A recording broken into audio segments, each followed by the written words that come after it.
Salam əziz izləyicilərim, hər vaxtınız xeyir olsun. Bugün sizə gözəl bir şair haqqında danışacağım. O şair kimdir? Bəxtiyar Nemətli. Bugün Bəxtiyar Nemətli ilə mən görüşdüm. Çox sağ olsun, mənə 2 kitabını hədiyyə elədi. Kitabımızın birinin adı Gözlər Qəlbin Aynasıdır. İkinci kitabın isə Ruhumun İncə Gülü. Baxın, burada çox sağ olsun. Adımı qeyd edibdi, imzasını çəkib, telefon nömrəsini yazıb. Burada da olduğu kimi adımı qeyd edibdi. Çox sağ olsun. Əziyyət çəkib. Allah razı olsun. Gözlər Qəlbin Aynasıdır müəllifin sahibi. Bəxtiyar Nemətli haqqında istəyirəm bir balaca olaraq sizə məlumat verim. Bəxtiyar Nemətli kimdir?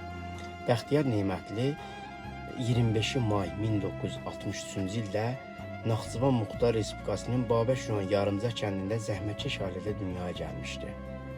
Allah canına sağlıq versin. Amma bir də xatırladım ki, Bəxtiyar Nemətli Vətən müharibəsinin iştirakçısıdır. Yəni veteranımızdır. Allah canına sağlıq versin. İstəyirəm bir balaca burada elə kitabın ilk açılışında da Gözlər Qəlbin Aynasıdır şeirini yazıb. Bu şeiri sizlər üçün səsləndirim. Gözlər qəlbin aynasıdır deyirlər. Sənin gözün qəlbin qədər gözəlmiş. Gözlərini süzüb məndən baxandan ürəyimdə eşq ateşi közərmiş. Rəssam kimi qara rəngli qələmlə xumar gözəl nazik sürmə çəkmisən. Qoy gözlərin gözlərimə alışsın. Baxışını baxışımdan çəkməsən.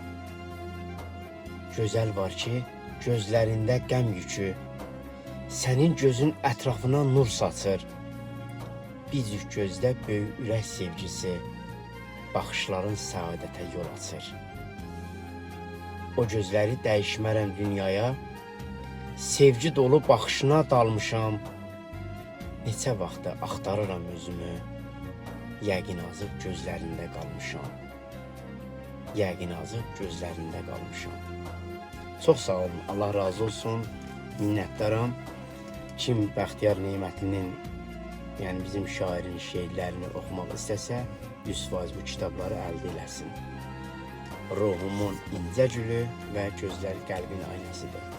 Təşəkkür, çox sağ olun dinlədiyiniz üçün. Hər birinizə öz minnətdarlığımı bildirirəm. Allah razı olsun.